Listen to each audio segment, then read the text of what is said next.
கோவா சட்டமன்றத்துக்கு ஒரே கட்டமாக தேர்தல் நடந்து முடிந்திருக்கிறது. தேர்தலில் பதிவான வாக்குகள் அடுத்த மாதம் 10ஆம் தேதி எண்ணப்படுகின்றன. 40 தொகுதிகளை கொண்ட கோவா சட்டமன்றத்துக்கு ஒரே கட்டமாக வாக்குப்பதிவு காலை 7 மணி முதல் மாலை 6 மணி வரை நடைபெற்றது. 301 வேட்பாளர்கள் களத்தில் உள்ளனர். தேர்தலில் ஆளும் பாரதிய ஜனதா கட்சி தனித்து களம் கண்டிருக்கிறது.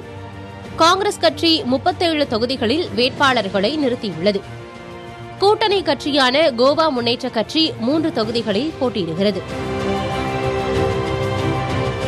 கோவாவில் ஆம் ஆத்மி கட்சி 39 தொகுதிகளில் வேட்பாளர்களை நிறுத்தியுள்ளது.